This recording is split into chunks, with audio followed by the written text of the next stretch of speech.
Telugu cinema చరిత్రల ప్రయోగాలకు పెట్టింది పేరు ఎవరు అంటే ముందుగా మనకు గుర్తుకు వచ్చే పేరు సింగీతం శ్రీనివాసరావు గారు. ఒక దర్శకుడు అంటే కేవలం సినిమాలు తీయడమే మాత్రమే కాదు, ప్రేక్షకులు ఎప్పుడు చూడని కొత్త ప్రపంచాలను కూడా సృష్టించగలిగే అని నిరూపించిన మహానుభావుడు సింగీతం శ్రీనివాస్ గారు. Silent movie, science fiction, fantasy, biopic, comedy, social drama ఇలా ఏ జోనర్ తీసుకున్నా తనదైన ముద్ర వేసిన దర్శకుడే. దాదాపు 6 దశాబ్దాల సినీ ప్రయాణంలో ఎన్నో అద్భుత చిత్రాలను అందించిన భారతీయ సినీ పరిశ్రమలో చివరి స్థాయిగా నిలిచిపోయారు. 1931 సెప్టెంబర్ 21న ఆంధ్రప్రదేశ్ లోని నెల్లూరు జిల్లా గూడూరులో సింగీతం శ్రీనివాసరావు గారు జన్మించారు. ఆయన తల్లి శకుంతలాబాయి సంగీత విద్వాంసురాలు. ఇంట్లో సంగీత వాతావరణం ఉండడంతో చిన్నతనంలోనే కళలపై మక్కువగా పెరిగింది. చదువులో కూడా ఎంతో ప్రతిభ చూపిన ఆయన ఫిజిక్స్ లో డిగ్రీ పూర్తి చేశారు. ఉద్యోగం చేయడం కన్నా కళారంగంలో ఏదైనా సాధించాలని ఆయన నిర్ణయించుకున్నారు. సినిమాలపై ఆసక్తితో మద్రాసుకు వెళ్లిన సింగీతం గారు ప్రముఖ దర్శకుడు కేవి రెడ్డి గారి వద్ద సహాయ దర్శకుడిగా చేరడానికి ప్రయత్నించారు.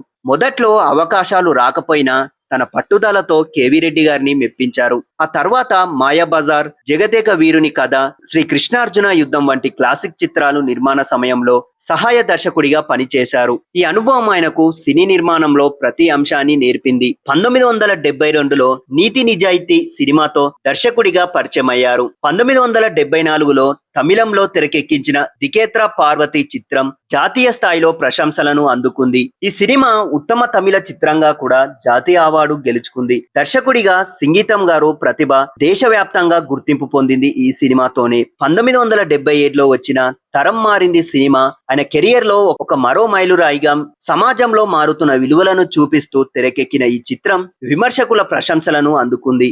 ఈ సినిమాకు గాను నంది అవార్డు కూడా లభించింది. సామాజిక అంశాలను కూడా ప్రేక్షకులకు అర్థమయ్యేలా చెప్పగల దర్శకుడు ఆయన పేరు సంపాదించారు. 1978లో వచ్చిన పంతులమ్మ చిత్రం కూడా మంచి విజయాన్ని సాధించింది. మహిళా ప్రధాన కథాంశంతో తెరకెక్కిన ఈ చిత్రం ప్రేక్షకులని ఎంతగానో ఆకట్టుకుంది.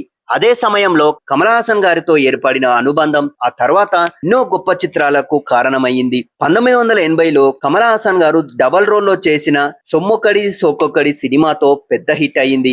హాస్యం, భావోద్వేగాలను, ఎమోషనల్స్ అన్ని కలిపి చూపిస్తూ సింగీతం గారు ప్రేక్షకులని ఎంతగానో అలరించారు. 1985లో విడుదలైన మయూరి చిత్రం ఆయన కెరియర్ ను మరో స్థాయికి తీసుకెళ్లింది. నర్తకి సుధా చంద్రన్ నిజ జీవిత కథ ఆధారంగా తెరకెక్కిన ఈ చిత్రం ప్రేక్షకులని కంటతడి పెట్టించింది. ఓ ప్రమాదంలో కాలు కోల్పోయిన తన పట్టుదలతో తిరిగి నాట్యం చేసిన సుధా చంద్రన్ జీవితాన్ని ఎంతో హృదయంగా చూపించారు. ఈ సినిమా అనేక అవార్డులు గెలుచుకుంది. నేటికి తెలుగు సినిమా చరిత్రలో అత్యుత్తమ ప్రేరణాత్మక చిత్రంలో ఒకటిగా నిలిచింది. 1987లో సింగీతం శ్రీనివాసరావు గారు భారతీయ సినిమా చరిత్రలో ఎప్పటికీ గుర్తుండిపోయే ఒక ప్రయోగం చేశారు. అదే పుష్పక విమానం. ఈ సినిమాలో ఒక్క డైలాగ్ కూడా ఉండదు. పూర్తిగా హావభావాలు, విజువల్స్ ద్వారా కథ చెప్పబడింది. కమల్ హాసన్ గారి ప్రధాన పాత్రలో నటించిన ఈ చిత్రం ప్రపంచవ్యాప్తంగా ప్రశంసలను అందుకుంది. సైలెంట్ సినిమాలు ముగిసిపోయిన కాలంలో మళ్ళీ ఆ తరహా సినిమాను తెరకెక్కించి విజయం సాధించడం ఒక గొప్ప విషయం.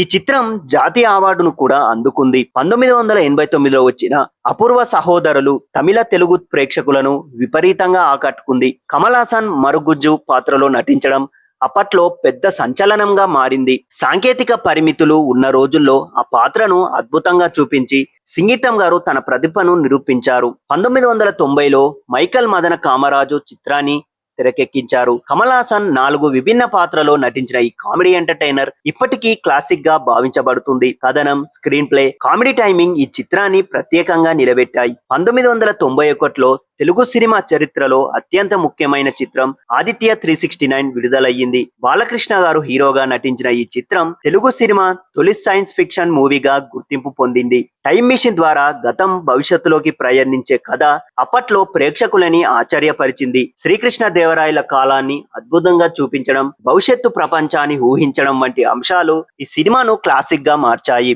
నేటికి ఈ సినిమా గురించి అభిమానులు మాట్లాడుతూనే ఉంటారు. 1992లో బృందావనం చిత్రాన్ని తెరకెక్కించారు. కుటుంబ విలువలు, బంధాల గొప్పతనాన్ని చాలా చక్కగా చూపించిన ఈ చిత్రం మంచి విజయాన్ని సాధించింది. 1994లో సింగీతం గారి కెరియర్ లో మరో మాస్టర్ పిన్ వచ్చింది, భైరవ ద్వీపం. మన లెజెండ్ బాలకృష్ణ హీరోగా నటించిన ఈ ఫ్యాంటసీ చిత్రం తెలుగు సినిమా చరిత్రలో చివరి స్థాయిగా నిలిచింది. మాయాజలం, సాహసం, ఫాంటసీ అంశాలతో తెరకెక్కించిన ఈ చిత్రం ప్రేక్షకులని మరో ప్రపంచంలోకి తీసుకెళ్లింది. ఆ కాలంలో పరిమిత సాంకేతిక పరిజ్ఞానం ఉన్నప్పటికీ సింగీతం గారు సృష్టించిన విజువల్ ఎఫెక్ట్స్ ఇప్పటికీ అద్భుతంగా నిలిచింది. అదే ఏడాది మేడం అనే హాస్య చిత్రాన్ని తెరకెక్కించారు. రాజేంద్ర ప్రసాద్ గారు ఒక మహిళా వేషంలో నటించిన ఈ చిత్రం ఘన విజయం సాధించింది. వినోదంతో పాటు మహిళల సమస్యలను కూడా ఈ చిత్రం ప్రస్తావించింది. తమిళంలో తెరకెక్కించిన మగిళీర్ మట్టం చిత్రం మహిళా సాధకురికతపై సందేశాన్ని ఇచ్చింది. ముగ్గురు మహిళలు తమ బాస్ కు బుద్ధి చెప్పే కథతో రూపొందించిన ఈ సినిమా ప్రేక్షకుల ప్రశంసలను అందుకుంది. 1990లో చివర్లో మరియు 2000 సంవత్సరం ప్రారంభంలో సింగీతం గారు విభిన్న కథలతో ఎన్నో ప్రయోగాలు కొనసాగించారు. విజయం చిత్రం గ్రామీణ యువకుడి జీవితాన్ని చూపించింది. సన్ ఆఫ్ అల్లాద్దీన్ పిల్లలకు ఈ కథ పిల్లలను ఎంతగానో ఆకట్టుకునే ఒక ఫాంటసీ మూవీగా నిలిచింది. 2008లో విడుదలైన యానిమేషన్ చిత్రం ఘటోత్కచ్ ఆయనకు తన సహజనాత్మకంగా అందించారు. భారతీయ పురాణ కథలను కొత్త తరానికి చేరువ చేయడంలో ఈ చిత్రం పెద్ద పాత్ర పోషించింది. 2013లో వచ్చిన వెల్కమ్ ఒబామా అనే సినిమా ఆయన దర్శకత్వంలో విడుదలైన చివరి చిత్రం. సాధారణ మనుషుల జీవితాల్లో జరిగే చిన్న చిన్న సంఘటనలను హాస్యభరితంగా చూపించిన ఈ చిత్రం విమర్శకుల ప్రశంసలు అందుకుంది. దర్శకుడిగా సినిమాలను తగ్గించిన తర్వాత కూడా సింగీతం గారు కొత్త తరానికి మార్గదర్శుడిగా నిలిచారు. ఆయన సినిమాలను చూసిన ఎంతో మంది దర్శకులు ప్రేరణ పొందారు. ముఖ్యంగా నాగ్ అశ్విన్, ప్రశాంత్ వర్మ వంటి యువ దర్శకులు సింగీతం గారి సినిమాలు ప్రభావం తమపై ఉందని పలుమార్లు ఎన్నో ఇంటర్వ్యూలలో చెప్పారు. 2024లో విడుదలైన కల్కి 2898 AD చిత్రానికి సింగీతం శ్రీనివాసరావు గారు క్రియేటివ్ సలహాదారుడిగా వ్యవహరించారు. సైన్స్ ఫిక్షన్ అంశాలపై రూపకల్పనలో ఆయన అనుభవం చిత్ర బృందానికి ఎంతో ఉపయోగపడింది. ఇక 2026లో 94 ఏళ్ల వయసులో కూడా ఆయన దర్శకత్వం చేపట్టడం భారతీయ సినీ పరిశ్రమనే ఆశ్చర్యపరిచింది. నాగ్ అశ్విన్ ప్రొడ్యూస్ చేసిన ఈ సినిమా సింగీతం అనే మ్యూజికల్ ఫాంటసీ చిత్రానికి ఆయన దర్శకత్వం వహిస్తున్నారు. వయసు కేవలం నెంబరే మాత్రమే అని ఆయన మరోసారి నిరూపించారు. సింగీతం శ్రీనివాసరావు గారు కేవలం దర్శకుడు మాత్రమే కాదు,